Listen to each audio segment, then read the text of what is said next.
Você já ouviu falar do mito da moleira fechada? Pois é, hoje estamos aqui para falar sobre crâniosinostose com o neurocirurgião pediátrico Dr. Ricardo Santos de Oliveira, também presidente da Sociedade Brasileira de Neurocirurgia Pediátrica. E é um grande prazer estar aqui. Me conta um pouquinho, Ricardo, o que é esse mito da moleira fechada? Então, Marcelo, antes de mais nada, estamos aqui hoje conversando sobre esse problema que é muito frequente. Nós recebemos no consultório regularmente essa queixa que os pais vêm e muitas vezes eles vêm muito assustados, muito preocupados com isso. Bom, afinal, o que é esse mito da moleira fechada?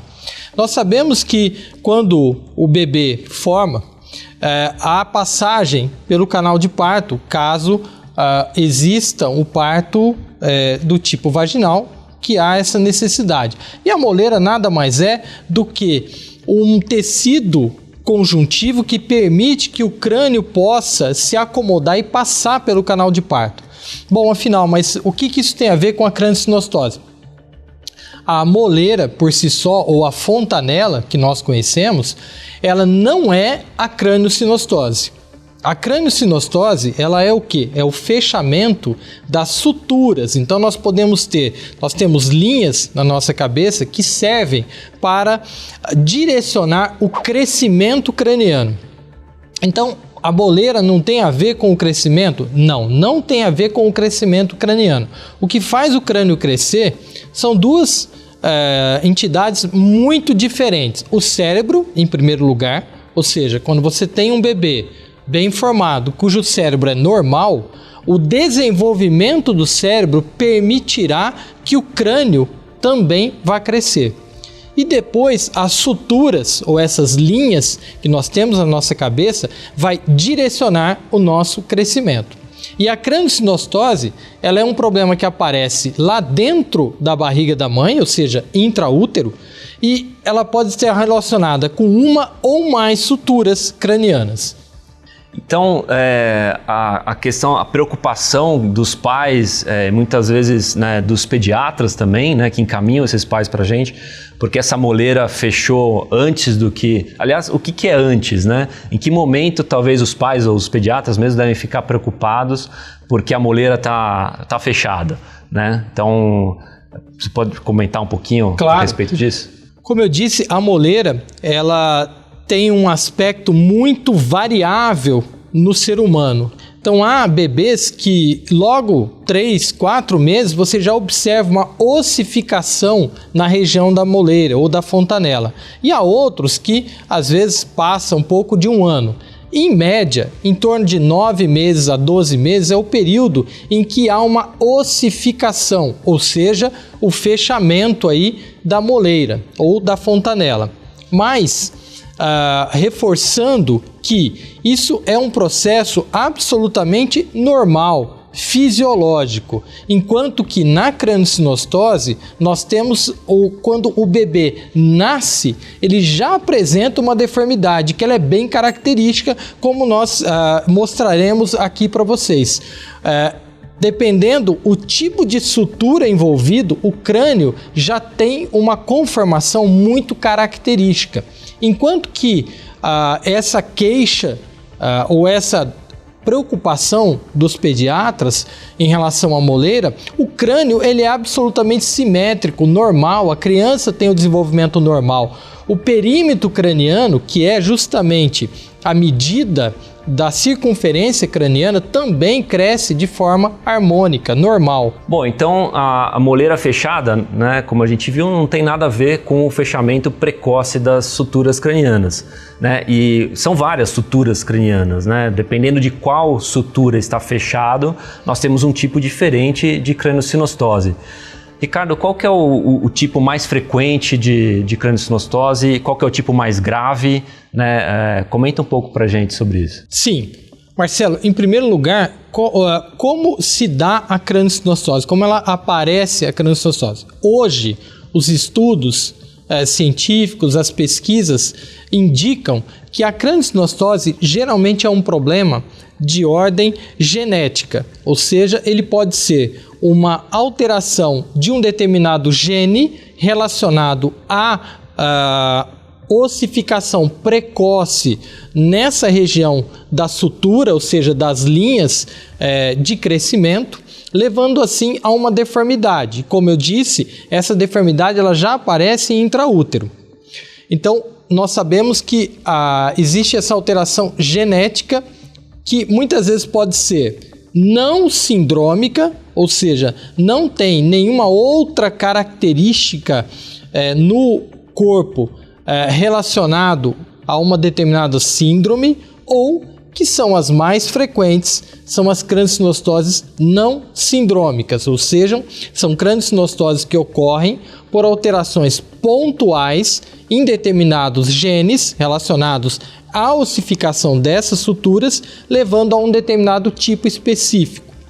Em relação à frequência, como você pontuou, a crâniosinostose não sindrômica mais frequente é chamada de escafocefalia.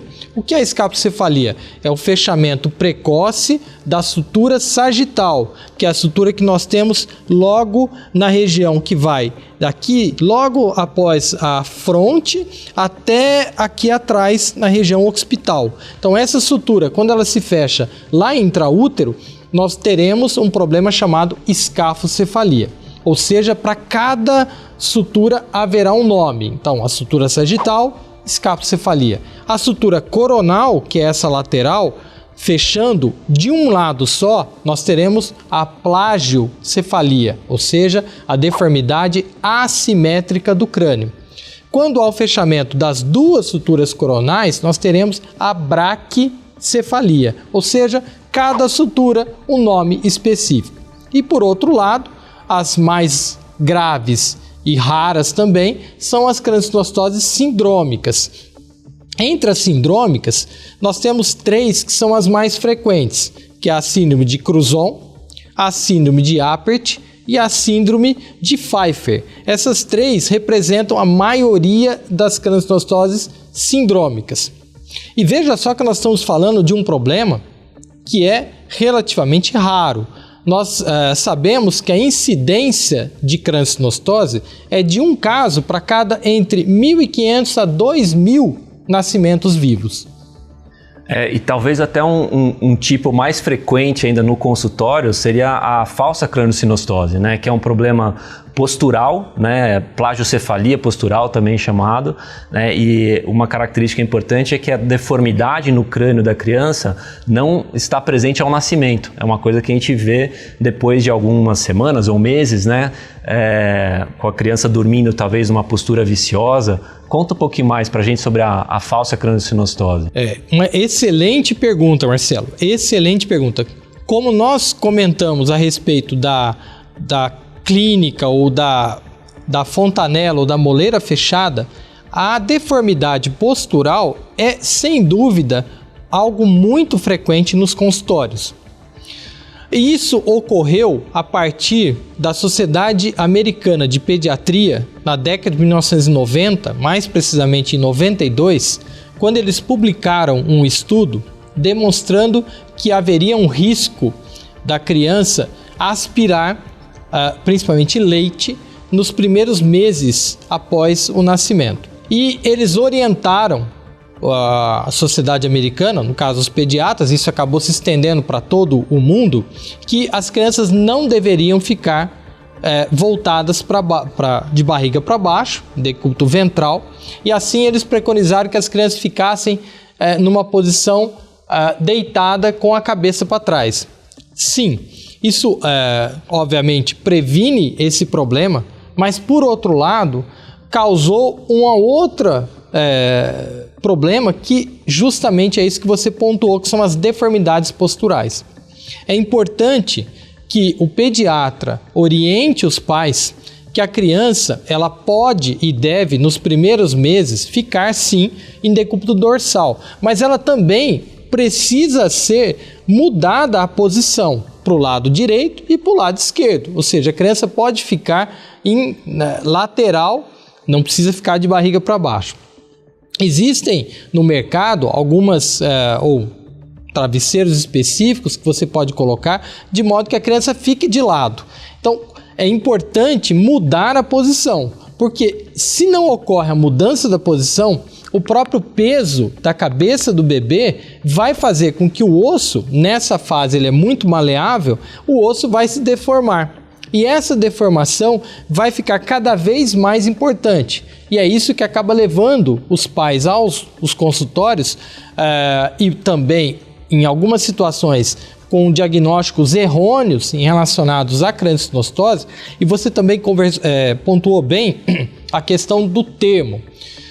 Hoje, nós preferimos usar o termo deformidade postural e não mais plagiocefalia postural. Por quê? Porque a plagiocefalia, quando nós falamos esse nome, implicitamente ela estaria relacionada a uma sutura, e nesse caso nós sabemos que as suturas são absolutamente normais. É simplesmente uma questão de modificação da posição do bebê.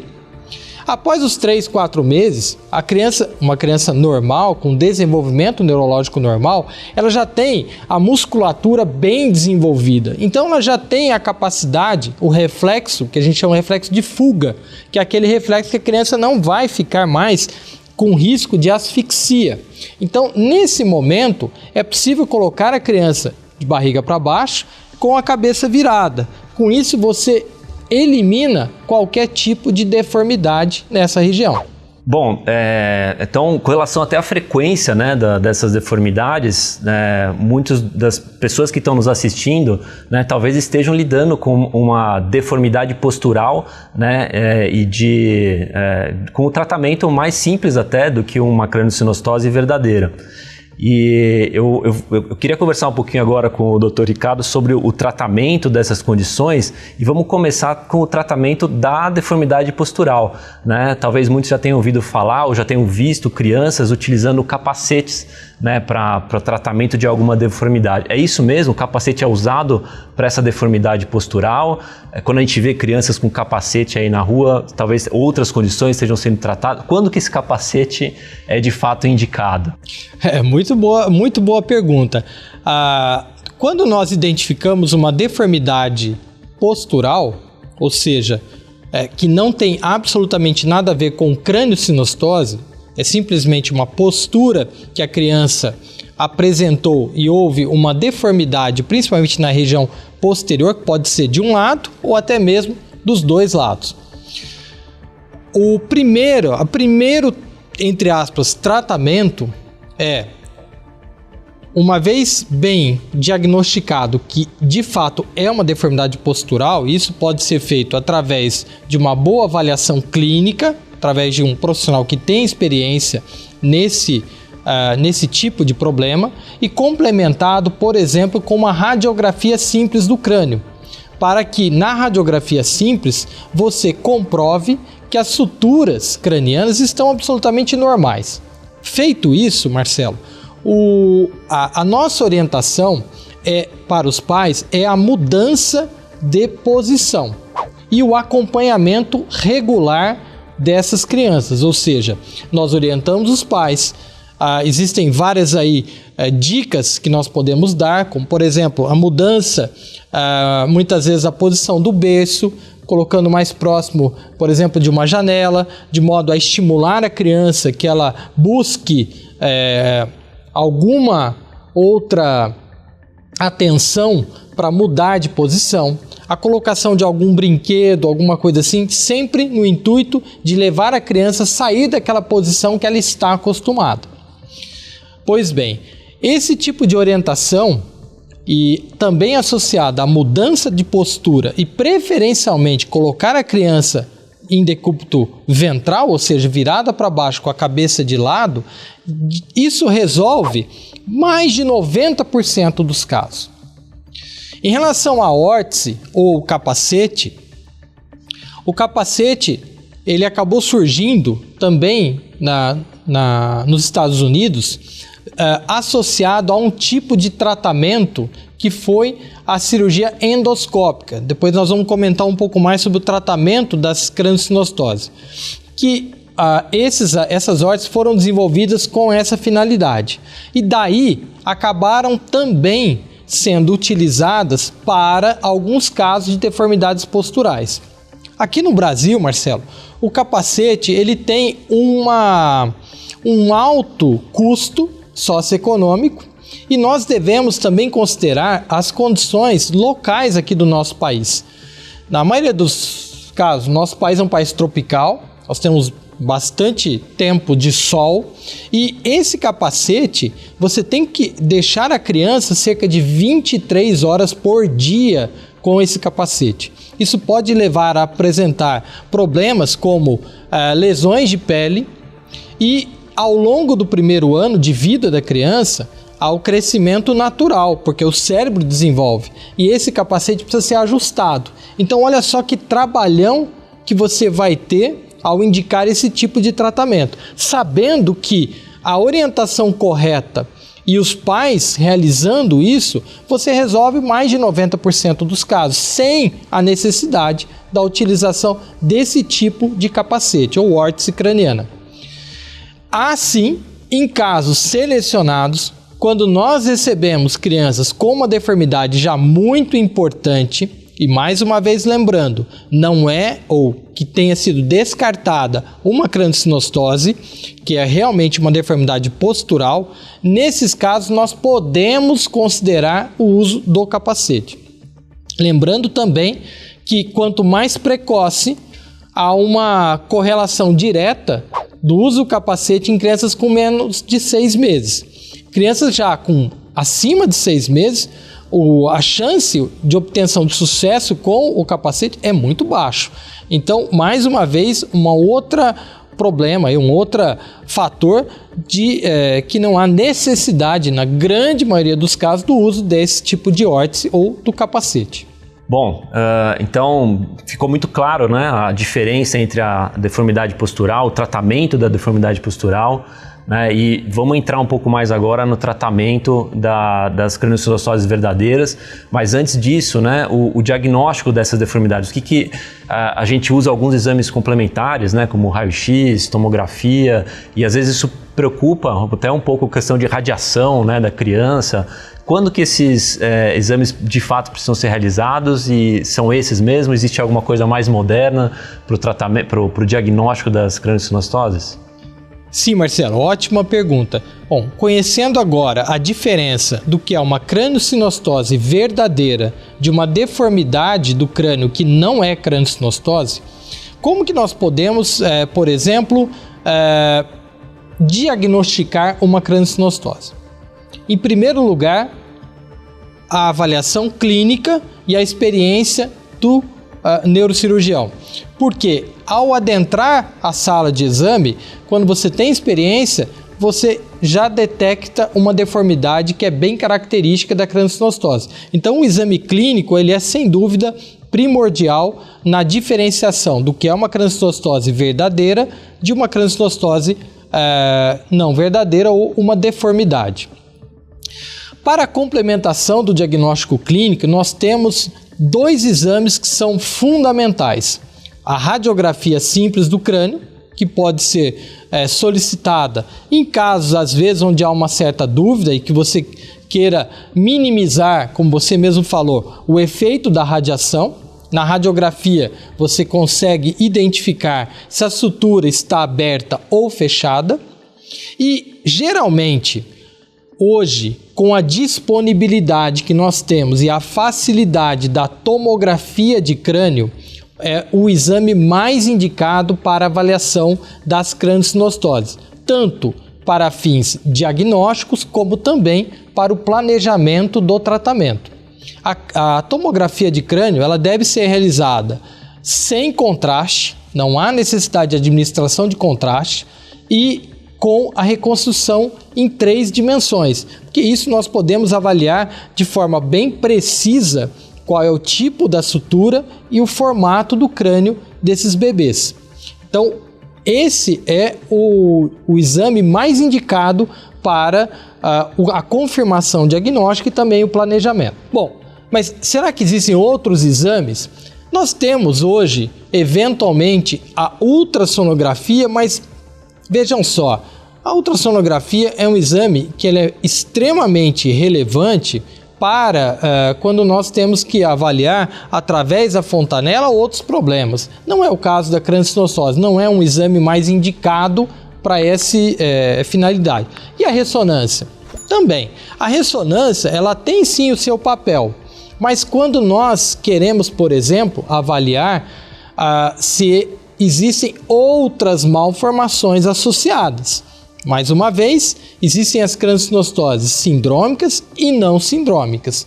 Nós sabemos que a grande maioria delas são não sindrômicas. Mas naqueles casos de craniocinostoses sindrômicas ou até mesmo casos mais complexos, aí sim a ressonância magnética do crânio entra como importante ferramenta diagnóstica para avaliação de outros problemas, principalmente pequenas malformações ou outras alterações que nós não visualizamos tão bem na tomografia. Perfeito. Então, para avaliação da parte óssea, né, a tomografia ela é muito superior.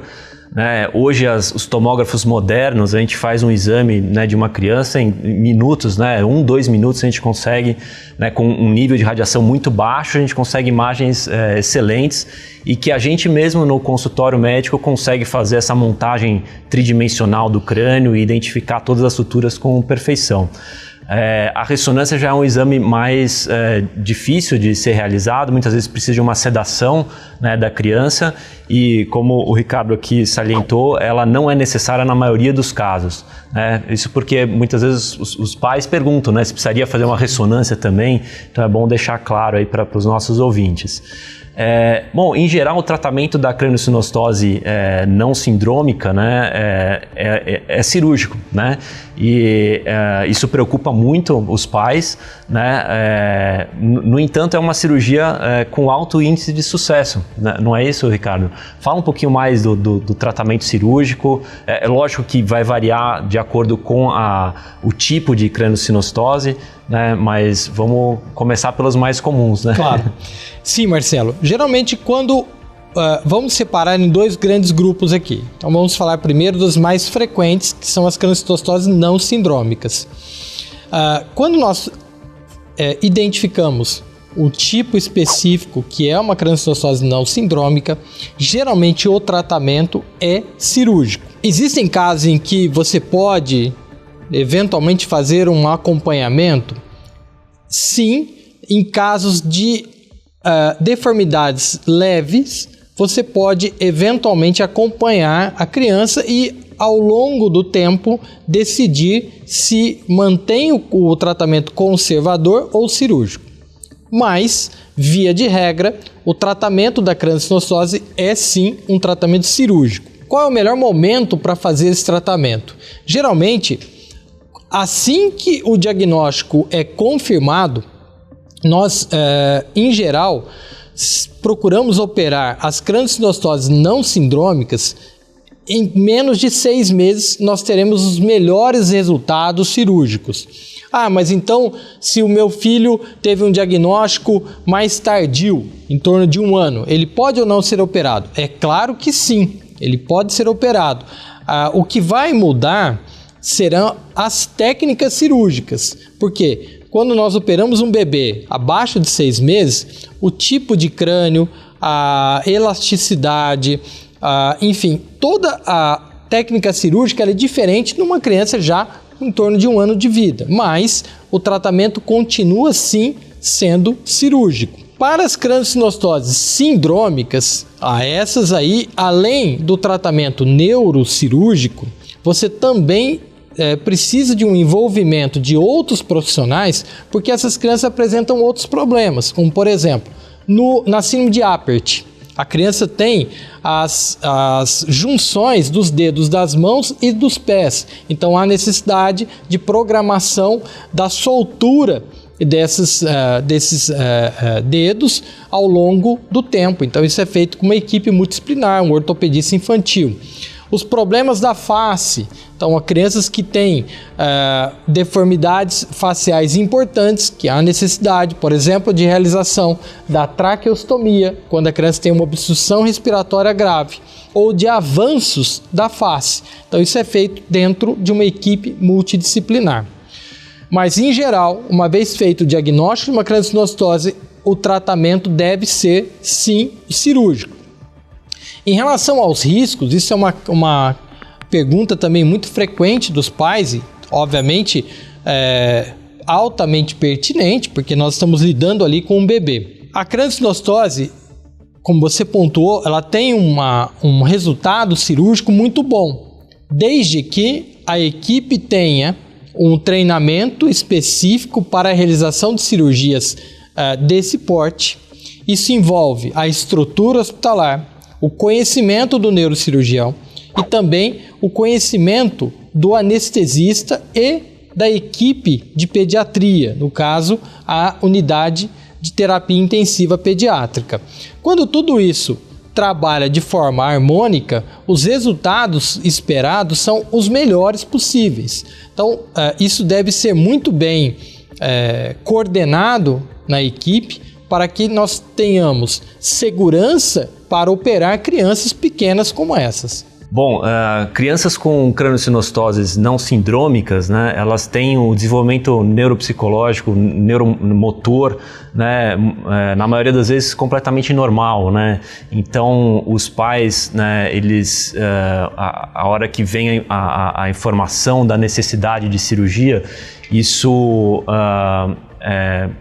abate, né, os pais de uma forma que, poxa, minha criança está totalmente normal. Se for só pelo problema estético, né, a gente prefere não operar ou a gente prefere aguardar, né? Então, e a gente sabe que, né, às vezes esse problema, tanto o problema estético, né, ele pode piorar no decorrer dos anos, né, e acabar vindo depois um arrependimento por não ter feito a cirurgia no melhor momento, como eventualmente podem aparecer problemas do desenvolvimento neuropsicológico, neuromotor. É isso mesmo? Né? Como é que estão os estudos mais recentes em relação a gente tem estudos aí de crianças que não foram operadas e de crianças que foram operadas. Como é que a gente compara esses grupos? Sim, uma pergunta muito importante. Em relação às craniosinostoses não sindrômicas, exatamente isso. Muitas vezes os pais levam a criança com desenvolvimento normal e com essa deformidade do crânio. Qual é o objetivo da cirurgia? O objetivo da cirurgia é a correção e a permitir que o cérebro dessa criança possa crescer de forma normal, não ter nenhum tipo de restrição ao crescimento. Nós sabemos, Marcelo, que as craniosinostoses não sindrômicas, cerca de 15 a 20% delas vão apresentar aumento da placenta craniana. Então, fica difícil, nesse momento, nós selecionarmos quem vai ou não apresentar esse problema, que nós não sabemos, não é possível, a não ser que nós teríamos que fazer um outro procedimento para a monitorização da pressão dentro da cabeça, o que nesses bebês torna-se impraticável. Considerando que cerca de 1/4 dos pacientes, até 1/4, 1/5 dos pacientes podem apresentar sinais de aumento da placenta craniana, esse é um fator relevante na indicação cirúrgica. O outro fator extremamente importante, que muitas vezes não é dado a importância num primeiro momento, é a questão da deformidade em si. Hoje, não só hoje, mas ao longo do desenvolvimento, nós sabemos que a deformidade ela se torna cada vez mais evidente e essa criança vai entrar num ambiente escolar e muitas vezes ela será vítima aí de bullying, sofrerá consequências psicológicas significativas. Então, além do problema do aumento da placenta craniana que nós não temos como identificar, existe sim a necessidade da correção dessa deformidade para que essa criança possa ter aí sua vida normal sem que ela tenha esses problemas, sejam eles relacionados à parte psicológica, ao bullying ou a um aumento da pressão intracraniana que não foi tratado de forma precoce. Perfeito. Uma outra questão também muito levantada no consultório é com relação à chance do problema ele se repetir, né? Então, qual que é o fator genético, hereditário incluído no problema da craniosinostose, e como que os pais podem... Existe uma forma de prevenir, né, para que não aconteça novamente num segundo filho, por exemplo? Sim, é extremamente importante que toda a craniosinostose, ou seja, todo o diagnóstico de craniosinostose deve sim ser avaliado por um geneticista. Por quê? Embora nós sabemos que a maioria das craniosinostoses não tem nenhuma síndrome relacionada, mas há uma porcentagem que existem alterações que podem sinalizar algum tipo de síndrome genética relacionado à transmissão familiar.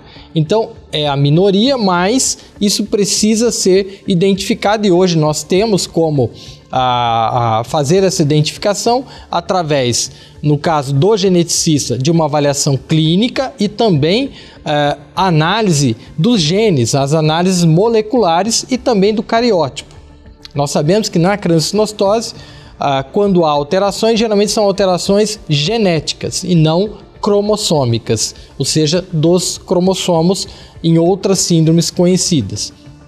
Nessas situações, quando há, sim, por exemplo, uma família em que houve outros casos de craniosinostose, provavelmente deve ter uma mutação, ou seja, uma capacidade de alteração de um gene naquela família e que aí sim você pode ter uma transmissão familiar, ou seja, os filhos, a futura geração, eventualmente também poderá ter a craniosinostose.